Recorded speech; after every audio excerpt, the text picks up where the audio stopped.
Warning: our YouTube channel and its videos may contain scenes, language, and content that may not be appropriate for all audiences. These videos include surveillance footage, undercover pursuit of suspects, actual police and rescue operations, and fearless confrontations.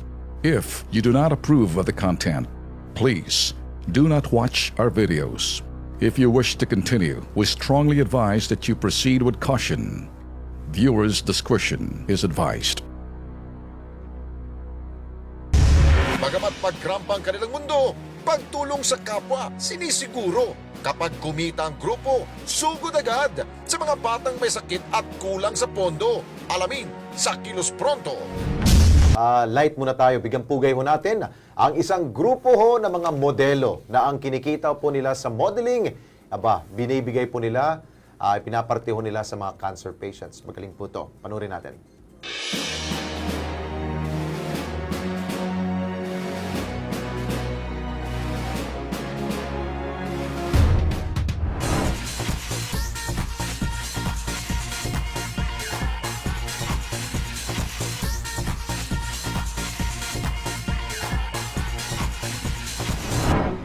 Sa industriya ng pagmomodelo, postura, forma at estilo ang mahalaga. Pero ibahin nyo ang grupong ito ng mga modelo, ang House of Model, na hindi lang sa pagrampa umiikot ang mundo nila. Pagtulong sa mga batang may cancer ang isa sa kanilang pinagkakaabalahan dito sa Tahan-Tahanan Cancer Kid Patients. House of Model po is grupo ng mga photographers, makeup artists, fashion designers, and models. Gumagawa kami ng events at nag-groom kami ng mga modelo for them to help the cancer kids of Tahan-Tahanan and Child House. Sa pamamagitan po ng kinikita namin doon sa events, natutulungan po yung mga aspiring models na ma-feature, plus we are able to help. Natutulungan po namin yung pangangailangan ng nasa Tahan-Tahanan, especially sa Child House. Ang Tahan-Tahanan ay isang halfway house. Ito ay para sa mga pasyenteng merong mga chronic na sakit, no? Yung pangmatagalang gamutan, kagaya ng cancer, mga sakit sa puso, sakit sa bato or sa kidney, no? Na nanggagaling pa sa mga iba't ibang lupalop ng ating bayan, ng ating bansa. Wala silang matuluyan habang sila ay nagpapagamot dito sa Metro Manila. Kada kumikita ang grupo nila Allen mula sa kanilang pagmomodelo, bumibisita sila sa Tahan-Tahanan para magbigay ng mga pagkain at laruan. Mula noong nagkaroon na ng pagtutulungan ang Tahan-Tahanan at yung House of Model, pupunta sila, nakikipaglaro sila sa mga bata, nakikipagkwentuhan. Kung minsan nagdadala sila ng mga snacks, nagdadala sila ng mga toys.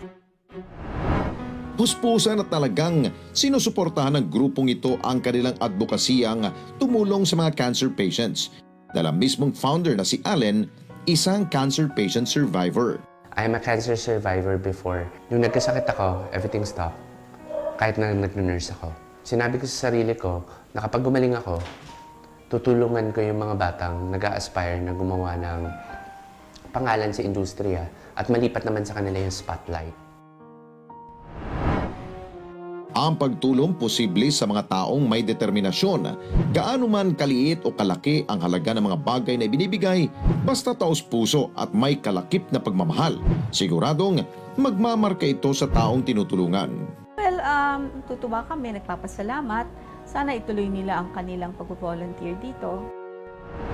Ang paniniwala ko, kapag nagkasakit ka, pwede kang umiyak, pwede kang magalit, pwede mong sisihin ang sarili mo. Pero isang bagay ang hindi mo gagawin. Yung sisihin yung Diyos.